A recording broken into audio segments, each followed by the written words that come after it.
Fala pessoal, boa tarde, espero que todos estejam bem. Preparamos um material aqui com muito carinho para compartilhar com vocês. Espero que curtam esse momento e, sem dúvida nenhuma, vão ter um momento mais aberto ao final para poder bater um papo, interagir e tirar as dúvidas de vocês. Tamo junto.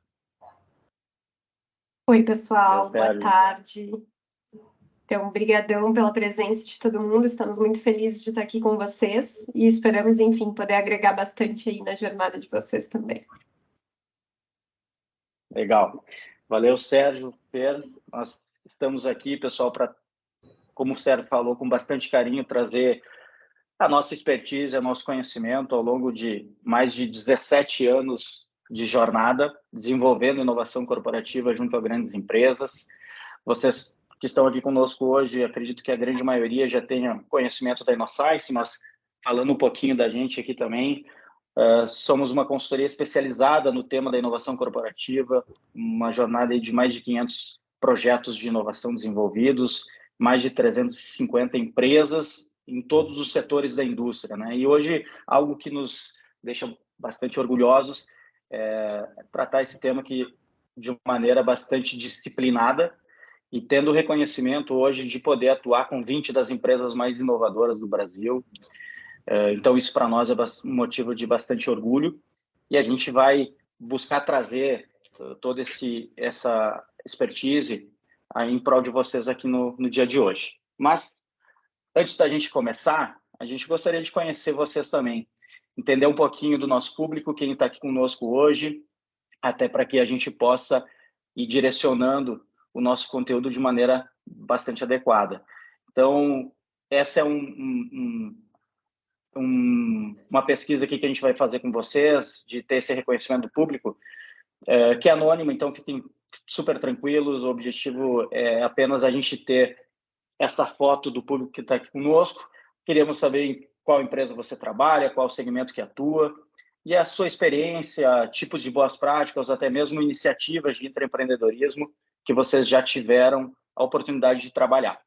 Então, fiquem à vontade aqui para aproximar o celular da tela, ler o QR Code e preencher para a gente esse Mentimeter rapidinho. E enquanto vocês vão fazendo isso e o pessoal vai chegando, a gente vai colocar no chat aqui também o link para o pessoal ir preenchendo, mas enquanto vocês vão preenchendo, a gente já vai dando início aqui ao nosso conteúdo, até para a gente poder aproveitar bem esse tempo que nós temos aqui com vocês, certo? Pessoal, o que nós vamos procurar abordar hoje aqui nesse tema de intraempreendedorismo? O primeiro ponto é trazer um pouco do conceito e do contexto de intraempreendedorismo, entender um pouco mais para que a gente possa, na sequência, tratar da prática do intraempreendedorismo. Entender aquilo que tem dado certo nas organizações, aquilo que tem sido feito, que tem trazido resultados interessantes e também os aprendizados, as oportunidades que muitas vezes temos de trabalhar esse tema de uma maneira mais organizada ou até mesmo de uma maneira mais ampla dentro das nossas características e da nossa cultura interna, até porque é um tema que tem bastante vínculo com essa questão cultural. E, por fim, nós vamos ter um momento, após a nossa explanação aqui, para a gente poder fazer essa troca com vocês. Então, poder esclarecer dúvidas, ouvir manifestações dos presentes. Então, fiquem super à vontade de ir participando conosco. Usem o chat também para colocar suas perguntas, para trazer suas opiniões, cases, enfim. A ideia aqui é que a gente também faça desse ambiente um momento de troca. Pessoal, falando um pouquinho do conceito de intraempreendedorismo. A questão do intra é algo que vem, um termo que vem cunhado aí desde a década de 70, e conceitualmente falando, o grande objetivo do intraempreendedorismo é a gente adaptar sucesso daquelas práticas empreendedoras que trazem resultados dentro do ambiente de empreendedorismo para as empresas estabelecidas. Ao mesmo tempo que a gente consiga, além de trazer essas práticas, implementar uma mentalidade e métodos de empreendedorismo para que a gente possa potencializar as inovações. E, nesse sentido, é fundamental o papel do intraempreendedor.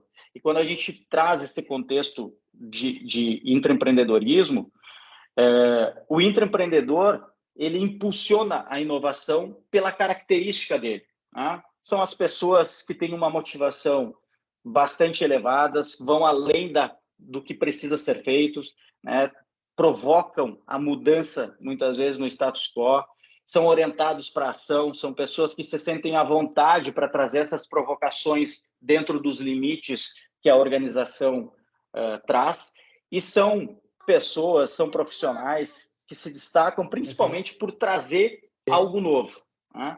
É importante nós termos um entendimento de que pessoas que têm esse perfil de intraempreendedor, elas complementam profissionais que muitas vezes não têm esse perfil.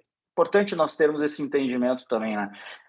Existem os profissionais que vão estar aptos a desenvolver essas características de uma maneira muito natural, aqueles que vão se preparar para isso e aqueles que minimamente não têm interesse, até mesmo, de ter esse ímpeto empreendedor. Mas o que é o ponto importante?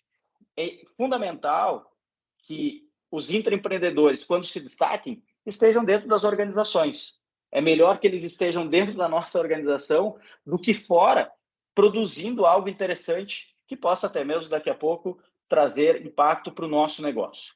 E quando a gente olha esse conceito de tratar o empreendedorismo dentro das organizações, acho que o grande ponto é tu trazer o conceito do empreendedorismo para um ambiente mais controlado, com menor risco para o intraempreendedor. O empreendedorismo ele busca criar soluções para impulsionar o seu próprio empreendimento. Esse é o empreendedor. O intraempreendedor concebe soluções para a empresa que trabalha. O empreendedor, ao nível que usa o capital próprio de terceiros para fazer o seu negócio se desenvolver, o intraempreendedor usa o capital da organização. Agora, ambos possuem uma característica em comum, que é buscar vantagens competitivas. Seja um empreendedor que está começando o seu negócio, que está desenvolvendo o seu negócio, seja um intraempreendedor que está trabalhando isso através da organização, usando a estrutura, os ativos da empresa e até mesmo trabalhando a questão da tolerância ao risco, mudando cultura para que as coisas possam evoluir naturalmente dentro do contexto de inovação, ambos buscam as vantagens competitivas. E esse é um ponto fundamental. O intraempreendedorismo ele tem esse aspecto de buscar o resultado, de trazer resultados que possam agregar ao negócio e, quem sabe, até mesmo levar a organização para um próximo patamar, para um novo contexto que até então ela não estava observando. E eu acho que um ponto que é interessante aqui dentro desse conceito todo é que os desafios hoje das empresas estabelecidas, essa necessidade que o mercado apresenta de nós buscarmos novas alternativas para os novos problemas que estamos enfrentando, é um prato cheio para o intraempreendedor. Porém, nós precisamos estabelecer ambiente para fomentar o intraempreendedorismo. É fundamental que as empresas também se organizem para isso. Um ambiente propício para a inovação, ele requer, muitas vezes, uma mudança radical de cultura, tá? Que permita o surgimento de novos negócios, de novos modelos de negócios e que traga a agilidade necessária para que as coisas comecem a se desenvolver de maneira diferente do que foi feito até então. E esse ponto é um ponto super relevante, porque dentro da nossa trajetória, e sempre com esse viés de uma inovação e uma execução de inovação bastante disciplinada, nós entendemos que ter boas ideias para trabalhar o intraempreendedorismo não é o grande ponto que nós temos aqui. A grande questão é nós criarmos o ambiente e alternativas para tirar essas ideias do papel. E como é que a gente faz isso? Nós precisamos ir para a base. E a base de tudo é nós entendermos que nós partimos de um modelo de negócios e de uma estratégia que é desenhada para atacar esse modelo de negócios que nos traz oportunidades. Sejam oportunidades por algo que a gente tenha como um ativo, seja oportunidades por algo que a gente ainda tenha que desenvolver como ativo organizacional. Então, partimos da estratégia corporativa. É importante que o intraempreendedorismo esteja dentro desse contexto. Essa estratégia corporativa usa a inovação como veículo de execução dessa estratégia de negócio. Então, a inovação ajuda a entregar essa estratégia de negócio mais ampla da organização. O intraempreendedorismo é um dos modelos de inovação que a gente pode entregar essa resposta à estratégia corporativa. Então, essa conexão de estratégia, inovação e empreendedorismo é fundamental, porque nós temos diferentes modelos de desenvolver o intraempreendedorismo. Né? E hoje o que a gente vai trabalhar um pouco com vocês aqui é trazer esse contexto de quais os modelos que estão na mesa que a gente pode explorar. Podem existir vários outros e cada um precisa estar adequado à realidade de cada organização, mas nós vamos entender aí na fala do Sérgio e da Fernanda na sequência o quanto o comportamento das pessoas, o comportamento dos intraempreendedores afeta o desempenho das organizações. Então, é importante que a gente entenda esse contexto. Tá? Nós podemos ter organização, empresas estabelecidas buscando desenvolver o intraempreendedorismo com um viés de mais longo prazo, buscando desenvolver uma cultura organizacional mais ampla, com um envolvimento mais profundo das pessoas, desenvolvendo novas competências e até mesmo trazendo a possibilidade de executar de maneira mais rápida situações interessantes para o negócio. Nós podemos ter uma abordagem muito mais voltada a dar respostas rápidas para desafios estratégicos de inovação mais radical. E aí nós temos o Design Sprint. O Business Incubation, desenvolvendo novas possibilidades de negócio, novos produtos, novos serviços, buscando novos mercados, buscando novos clientes, também com uma abordagem de cultura mais voltada ao business, né? Menos uma cultura organizacional, e com um modelo de inovação mais radical, com oportunidades de negócios incrementais. E nós temos o Hackathon, que também é uma possibilidade interessante, que nos ajuda a atacar problemas reais do dia a dia, problemas incrementais, que possam trazer alternativas rápidas com o apoio de colaboradores e também de parceiros externos.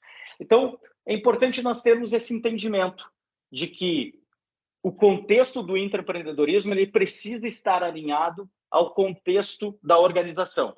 Não faz sentido executar programas de intraempreendedorismo, assim como não faz sentido executar nenhum programa de inovação que não faça sentido estratégico para a empresa. E esse é um ponto super relevante para a gente poder desenvolvendo o tema internamente. Pessoal, essa é a parte inicial que a gente gostaria de trazer para vocês, trazendo essa foto, esse panorama do intraempreendedorismo. E agora, na sequência, a gente vai, antes de nós entrarmos nas boas práticas, a Fê vai trazer para a gente aqui um pouquinho da foto que a gente tem aí do público que está aqui com a gente, né, Fê? Boa, Dago. Tudo bem, pessoal? Imagino que vocês estejam curiosos. Aqui a gente está com 83 pessoas online nesse momento. Estejam curiosos aí também para saber o perfil, né? E o que essas pessoas podem contar para a gente também.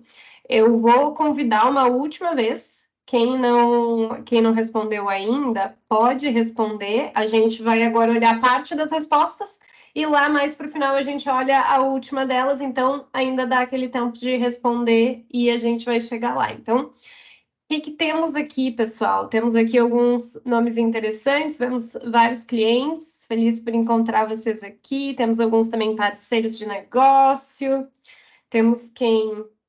Nestlé, Lojas Renner, alguns que se repetem por aqui, temos o pessoal da InnoScience com a gente também, show de bola, pessoal, muito legal, temos aqui uma pluralidade muito grande, temos empreendedores também, show de bola.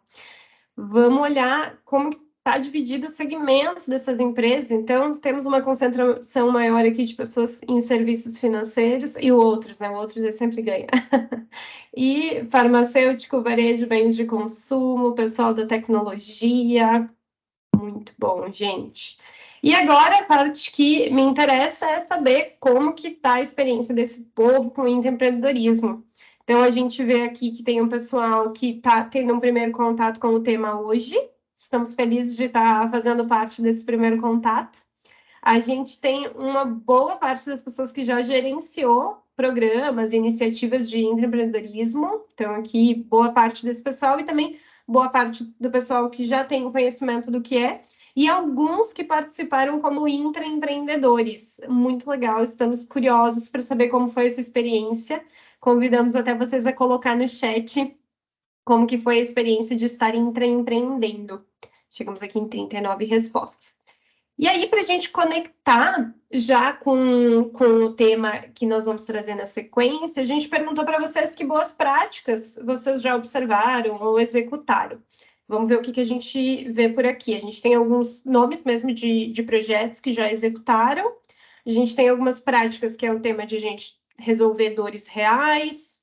Aqui temos um relato do Grupo Três Corações, que tem o programa de intra, que é o Cafeína e Ideias, observou gaps de comunicação, entendimento, mas também bons retornos. A gente tem o pessoal que fala aqui também da importância de engajar a liderança para apoiar as iniciativas, empoderar o pessoal, da autonomia. Muito bom. Métricas de avaliação, squads de inovação, montagem do marketplace. Show de bola, pessoal. Está muito conectado com o que a gente vai trazer na sequência. Eu vou trocar o meu compartilhamento de tela por aqui. A gente buscou, nessa segunda parte, trazer para vocês um conjunto de boas práticas que a gente vem observando nos programas que a gente executa, e em especial nos programas que a gente consegue ter melhores resultados. Então, a gente buscou compartilhar aqui algumas histórias, alguns cases conectados a essas boas práticas, tá? Vamos lá, então, para a nossa primeira boa prática, que está, de alguma forma, conectada com o tema que o Dago trouxe por último ali. Então, a gente precisa ter uma estratégia corporativa, a nossa estratégia de inovação conversa com a nossa estratégia corporativa, e é a partir da estratégia de inovação que a gente define quais são os programas que a gente quer rodar em intraempreendedorismo. Quando a gente seleciona o tipo de programa, a gente ainda tem um conjunto de decisões para tomar com relação à estratégia daquele programa. Para isso, a gente utiliza aqui um framework que é um quadro de estratégia desse programa que nos ajuda a tangibilizar quais são os caminhos que a gente vai utilizar como programa. Então, aqui a gente traz conectado também já com um case de uma empresa que executou um journey e é do segmento de óleo e gás, que tinha como principal intenção reforçar o negócio existente, então estava com um programa muito mais conectado em H1. Era um programa que tinha campanha baseada num tema, mas também em desafios e oportunidades. Então, o grande tema era o tema estratégico de ESG, e aí, a partir desse tema, foram elencados desafios ou oportunidades. Então, é aquela conexão com as dores reais. E a partir disso é que o pessoal submeteu as ideias que a gente vem logo ali depois. Então, o foco aqui maior era, por ser uma primeira edição, formar intraempreendedores e trabalhar a cultura de inovação. Então, a gente, além de envolver o pessoal nos treinamentos, nas trilhas, a gente também buscou comunicar para toda a organização o que estava sendo desenvolvido aqui. Na parte de seleção dos empreendedores, a gente selecionou eles tanto por quem tinha dado a ideia, então a pessoa que ideou a partir do desafio, quanto no momento de formar o time, a gente olhou para competências que eram fundamentais para tocar aquele projeto. Então, a gente usou esse conjunto de opções aqui para selecionar os intraempreendedores.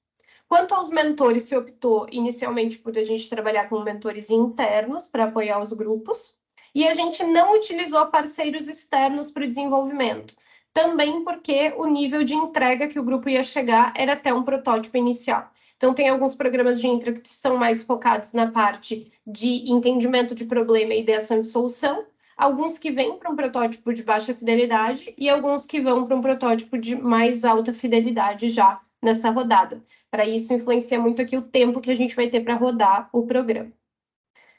Boa prática número 1 vencida, vamos para a boa prática número 2, que é a gente ter um método adequado. Então, aqui a gente percebe que existe um caminho que ele é como se fosse um macro processo para a gente executar qualquer programa de inovação, de intraempreendedorismo. Então, ele vai passar necessariamente por uma etapa de funil de ideias, em que a gente vai justamente lançar o tema, os desafios, e aí a gente captura, filtra, seleciona as ideias.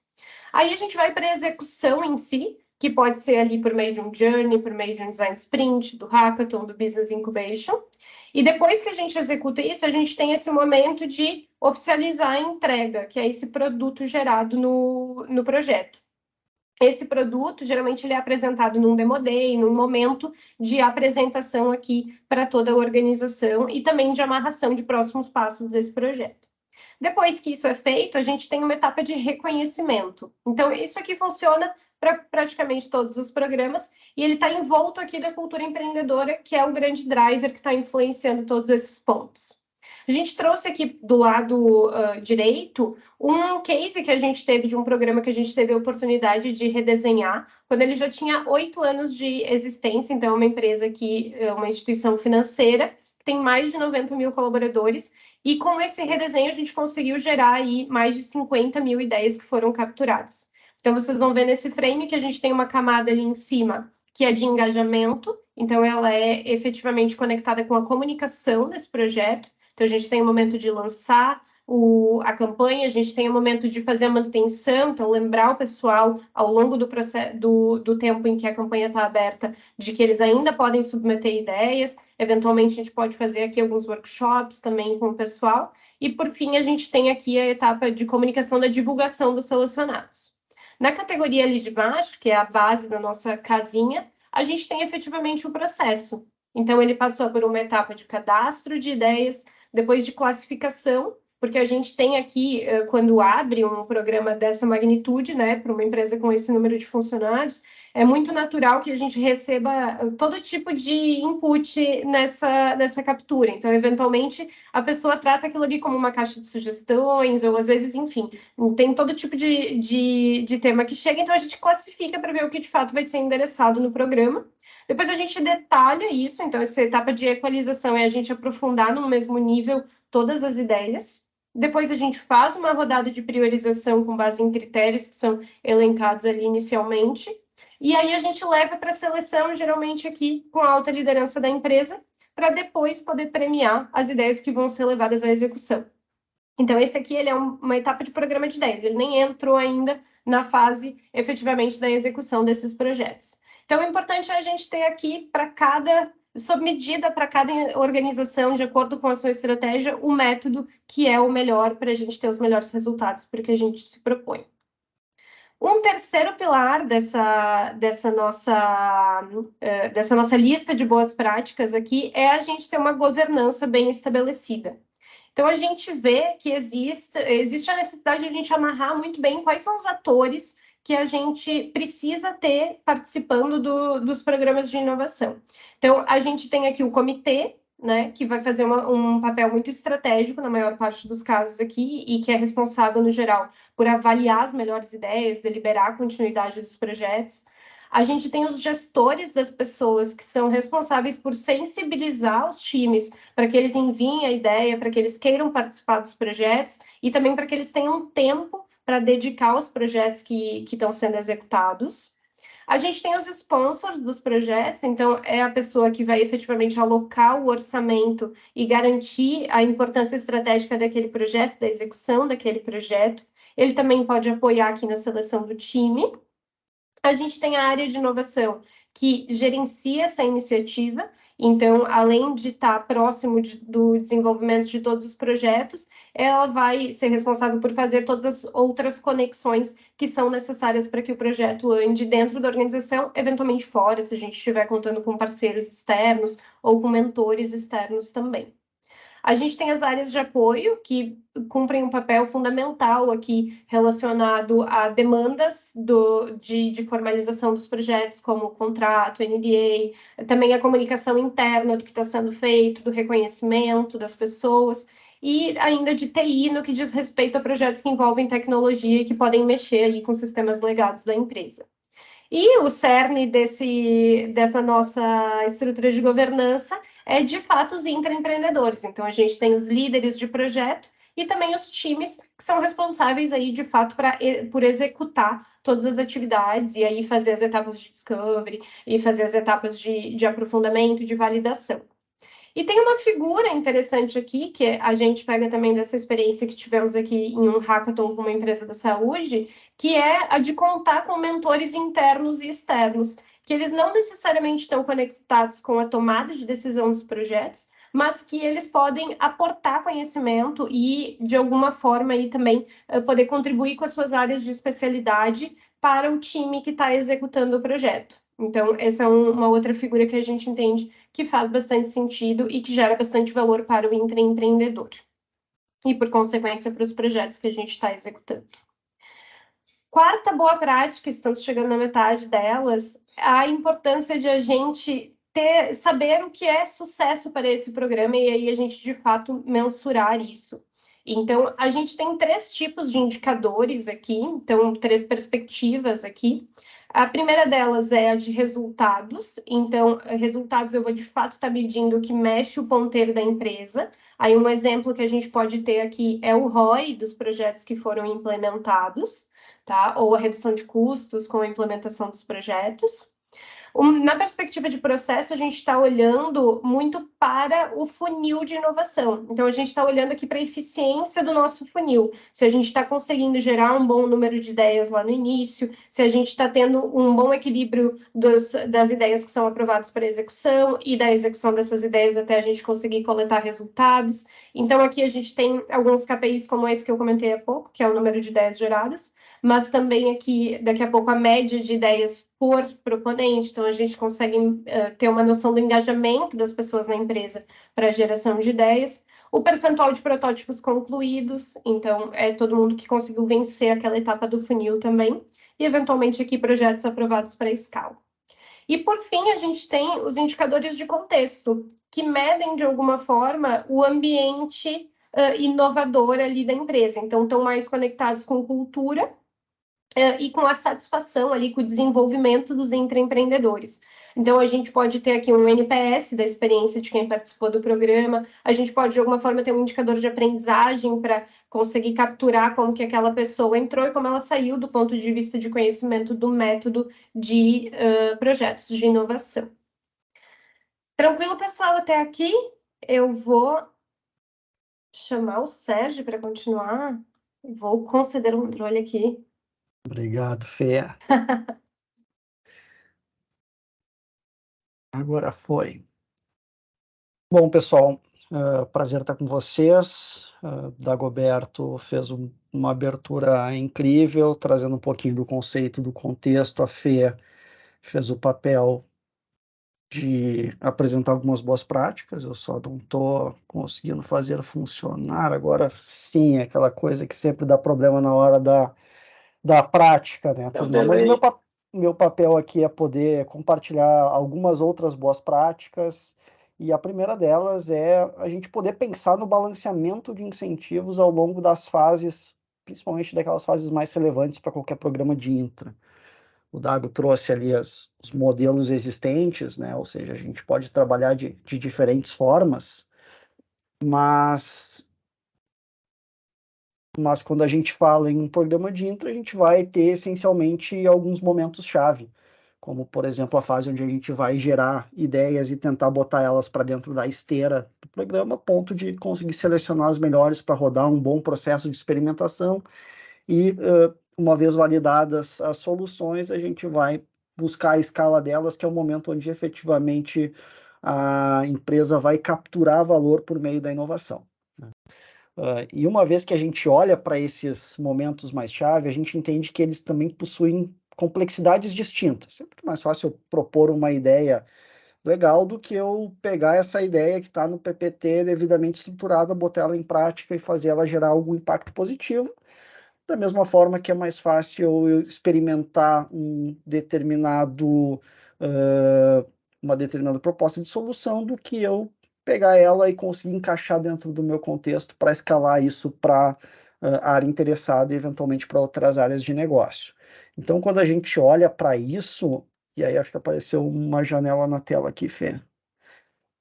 Quando a gente olha para isso, pessoal, a gente tenta entender como é que se distribui um conjunto específico de incentivos. Primeiro, né, olhar para qual é o conjunto de incentivos que faz sentido considerando o contexto da empresa, né? Quem são as pessoas, o que mobiliza elas, né? Como é que eu vou conseguir um bom volume de ideias qualificadas, como é que eu vou fazer com que os times estejam engajados ao longo da fase de experimentação, como é que eu vou fazer com que as pessoas estejam engajadas em botar um projeto validado para dentro da esteira de negócio. Tá? Então, o que a gente quer? A gente quer encontrar incentivos que nos entreguem determinado resultado.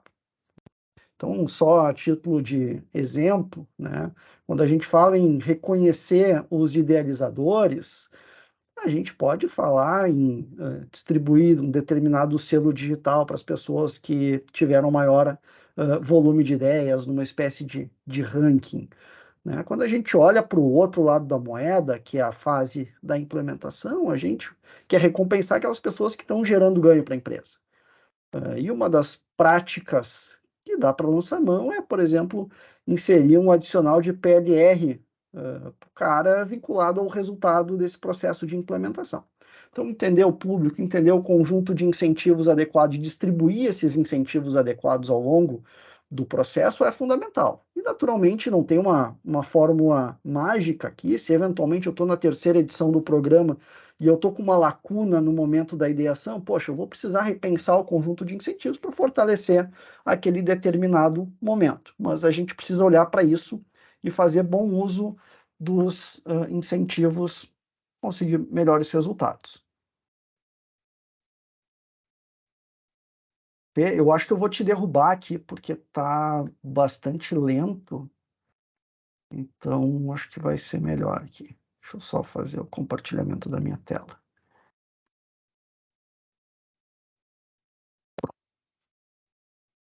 Bom, então passamos aqui pelo balanceamento de incentivos, mas balancear os incentivos é uma das boas práticas, né? Tem inúmeras outras, e uma que vale a pena a gente adotar é tentar capacitar as pessoas de forma sincronizada com as fases. Ou seja, se eu quero pensar em boas ideias, que sejam aderentes a um determinado desafio de negócio, poxa, se eu simplesmente esperar que as pessoas me deem boas ideias, talvez eu não tenha tanto resultado, como se eu organizar um momento específico para dar inputs a essas pessoas e dar instrumentos para que elas busquem em fontes distintas boas ideias, ideias aderentes àquilo que eu estou querendo. Né? Então, a gente pode casar as capacitações aos momentos, principalmente aqueles momentos-chave. Né? Se eu quero melhores ideias, bom, eu vou fazer um workshop de ideação. Esse workshop de ideação vai me entregar duas coisas, certamente. Primeiro, vai qualificar as ideias submetidas. Segundo, provavelmente vai ampliar o volume de ideias submetidas. De modo que eu consiga selecionar e priorizar aquelas mais adequadas para a esteira do programa. E aí, antes de fazer o experimento, é também importante eu juntar essa turma para ensinar elas a como desenhar um bom experimento. Dado que se eu fizer um desenho ruim do experimento, quem sabe eu vou investir tempo e dinheiro para testar alguma coisa que não faz muito sentido e que não vai me dar a resposta que eu preciso. Né? Ou seja, quando a gente olha para as fases, se a gente colocar capacitações, a gente vai incrementar os resultados, e é importante dizer que as fases distintas vão também demandar de competências distintas. E nem sempre o meu conjunto de colaboradores tem tais competências. Naturalmente, conforme a empresa vai amadurecendo e evoluindo dentro das práticas, eu posso, quem sabe, abrir mão de alguma espécie de capacitação ao longo da jornada, mas eu preciso estar sempre atento que a capacitação, ela certamente qualifica as entregas. Mas eu também posso pensar de uma outra forma, né? E pensar agora numa fase de execução ancorada numa arquitetura que dê o devido suporte aos projetos. Eu posso contar com atores distintos. A Fê trouxe ali um slide falando sobre governança, sobre envolver um conjunto distinto de atores com papéis diferentes ao longo da jornada. E aqui, falando especificamente do momento da execução, eu também posso ter um conjunto de atores para serem usados de formas distintas. Né? Então, aqui a gente está falando de atores externos, mas também de atores internos. Quando a gente olha para os atores externos, dos quais a gente pode lançar mão num programa desse tipo, a gente pode, por exemplo, contar com empreendedores que vão entrar em contato com os times em um formato que pode ser desde uma mentoria a uma palestra, para que eles possam contar um pouquinho da sua experiência, da sua jornada, dado que o empreendedor, principalmente empreendedor de startup, ele viveu esse mesmo cenário, só que num contexto de mercado, não num contexto interno. Ele viveu o desafio de estruturar uma ideia, estruturar uma solução, materializar isso e validar. Né? Ou seja, a experiência externa aqui pode contar muito e certamente ajuda na jornada. Mas eu posso contar com atores externos para me ajudar no desenvolvimento de determinada solução. Naturalmente, a gente está falando aqui de aportar ativos internos para a construção de novos produtos, novos processos, novos modelos de negócio, dependendo assim da natureza do programa. Mas às vezes a missão é um pouco mais complexa, né? E poder puxar algum parceiro para trazer uma camada de desenvolvimento sem tirar o protagonismo do time interno pode acelerar bastante a jornada, seja com uma prototipagem 3D, seja com alguma espécie de desenvolvimento digital que faça sentido para o projeto. No entanto, eu também preciso conectar essas pessoas com atores internos, e a gente tem uma pessoa fundamental nessa jornada que é o gestor dos caras do time. Ou seja, se o gestor não tiver comprado e não liberar tempo das pessoas para a execução do projeto, o projeto simplesmente não vai acontecer.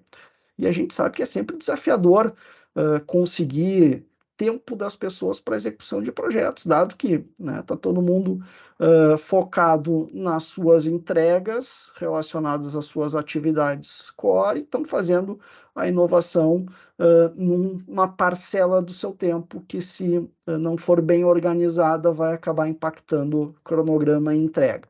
Então, fundamental trazer os gestores para perto para poder garantir o tempo. E também a gente pode contar com eventuais advisors, que são basicamente especialistas internos que podem dar input, sobretudo quando o escopo do projeto tem demandas mais técnicas que não são de domínio do time. Então, eu posso fazer a conexão pontual com esses especialistas para ajudarem na execução.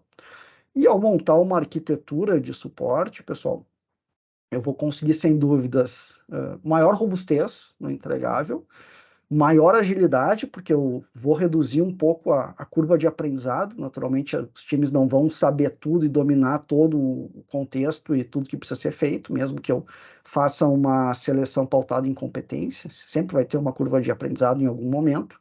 E essas conexões, elas agilizam o processo. Então, vale sempre a gente pensar em, poxa, quais são os atores aqui que podem ajudar o time na jornada. E um outro ponto, pessoal, é tentar entender qual que é o contexto da empresa e qual é o tipo de ação e o formato de ação que mais funciona. Quem sabe eu tenha algumas pessoas que preferem trabalhar numa lógica de síncrona presencial, mas eu posso ter outras que estão num outro momento, quem sabe um pouquinho mais desafiador, que vão preferir o assíncrono online por determinado momento, por determinado desafio que está vivendo no ambiente profissional. Então, quando a gente entende que a gente pode mesclar ações síncronas, assíncronas, online e offline, e pensar no que funciona melhor, a gente consegue configurar esse conjunto de ações da melhor forma, né? E o que isso vai fazer? Vai fazer duas coisas. Primeiro, vai fazer com que as pessoas façam aquilo que a gente precisa que elas façam, né? Seja no assíncrono, né? Se é no presencial, a pessoa vai estar presente. E segundo, que ela vai estar engajada, né? Porque ela está vendo que a gente está se preocupando em organizar as ações aqui de modo que fique bom para todo mundo. Então, só a título de exemplo, a gente pode, no lançamento do programa, organizar uma live online, síncrona, para poder apresentar o programa, informar como é que funciona e abrir a campanha de submissão de ideias. A gente pode fazer workshops presenciais em determinadas unidades de negócio para tentar acelerar e qualificar o processo de ideação. A gente pode ter momentos assíncronos, presenciais, onde cada um dos membros do time vai trabalhar de forma individual, levantando dados que sustentem a ideia de pé, dado que ela precisa resolver um problema relevante, e se a gente tem informações sobre o contexto, a gente tem uma maior capacidade de defesa. Também é importante a gente ter momentos online assíncronos, como, por exemplo, a realização de determinada capacitação, que é mais pontual e menos relevante para o processo. Importante esse nosso olhar para tentar encontrar a melhor configuração aqui, assim, um entendimento sobre o contexto do negócio é o que é a premissa base para a gente fazer essa distribuição de ações. Bom, e antes de entrar aqui na parte dos aprendizados, a Fê vai trazer novamente os resultados da pesquisa e vai me derrubar aqui para a gente poder compartilhar com vocês mais um pouquinho das respostas dos aqui presentes. Eu estou fazendo um pouco o papel de animadora de auditório. Pessoal, então, tinha uma última perguntinha que ficou aqui para o fim, que era sobre desafios e dificuldades que vocês já tinham enfrentado, que vocês tinham identificado aqui, né? E eu estava dando uma lida nas respostas também, Sérgio, antes, e o que veio muito forte aqui é o tema do engajamento, então, engajamento da liderança, engajamento das pessoas, dar continuidade para o projeto depois da ideação. E é o tema, enfim, do recurso financeiro e também dos incentivos. Então, eu acho que está bastante conectado aqui com o que a gente trouxe para o pessoal de consolidação de resultados. A gente está com várias perguntas no chat aqui. Eu e Dago, que tivemos a oportunidade de ler elas, estamos aqui querendo responder muito, então toca lá. Vamos lá, deixa eu recompartilhar minha tela aqui e fazer o fechamento, turma. Só para a gente poder depois endereçar as perguntas de vocês. Bom, obrigado aí, primeiro, por terem respondido a pesquisa. Acho que os inputs de vocês, como a Fê comentou, estão bastante conectados com algumas coisas que a gente já falou e estão conectados também com esse próximo tópico, que é poder compartilhar com vocês um conjunto de aprendizados que parte está conectado com o que a gente falou, mas a gente também trouxe um teor de novidade, e isso aqui é resultado de uma experiência bastante sólida com o tema, vivendo os desafios junto a clientes e tentando trazer o que pode facilitar a vida de alguém que está lidando com esse tipo de programa. Primeiro ponto, e Dago e Fê destacaram, mas assim, é um ponto tão importante que vale a gente trazer novamente, que é a questão do alinhamento da tese do programa com a estratégia de inovação. Eu preciso ter muito claro qual que é o papel da inovação para a consecução da estratégia corporativa, e eu preciso gerar uma tese de programa de intra que esteja conectada. Né? A estratégia de inovação é a estratégia do negócio, né? Ela precisa derivar disso. Senão eu vou correr o risco de desenvolver um conjunto de iniciativas que podem ser desacreditadas ou descontinuadas a qualquer momento, dado que não tem sustentação estratégica.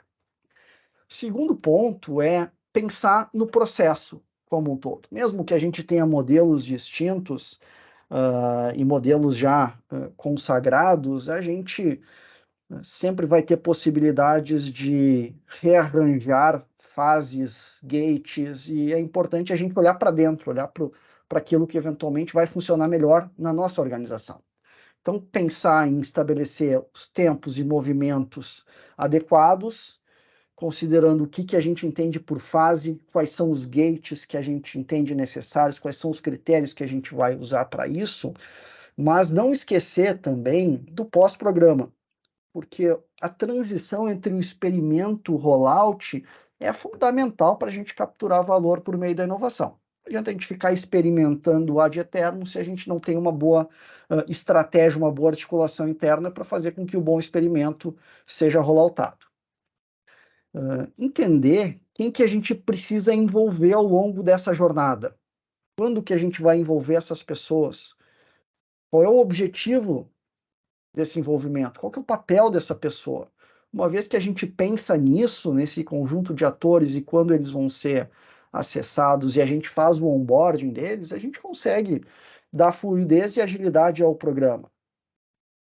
E quando a gente pensa na formação dos times, é muito legal a gente pensar nessa formação baseada em competências.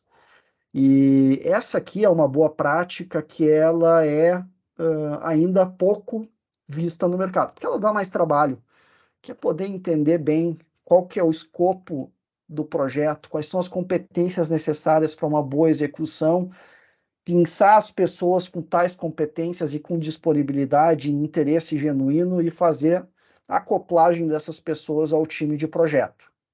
Isso aqui é uma boa prática sensacional. Sensacional. E o RH, ele é um ator bastante relevante nesse sentido, porque ele que tem acesso às pessoas que têm essas competências. Então, articular isso e poder botar as pessoas certas nos projetos certos é incrível. Puxar a área de comunicação para nos ajudar a disseminar o programa internamente, seja para a gente mobilizar as pessoas nas fases iniciais, para conhecerem o programa, para submeterem as suas ideias, mas também para poder dar sustentação do programa ao longo das fases, dado que a gente vai gerando resultados parciais, e é legal a gente poder estar nutrindo sempre a organização, de modo que esse programa seja visto como algo de valor.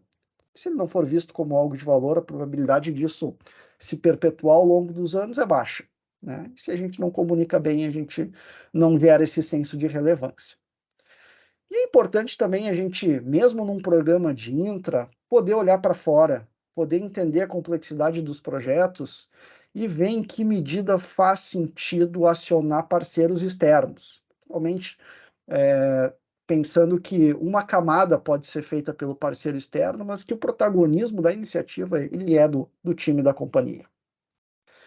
Buscar trazer a liderança, principalmente falando de alta gestão, para próximo do programa, né? Tê-las em momentos-chave do programa, seja no lançamento, seja na apresentação de resultados, seja em algum outro momento estratégico, seja dando visibilidade por meio de reportes dos status dos projetos em andamento.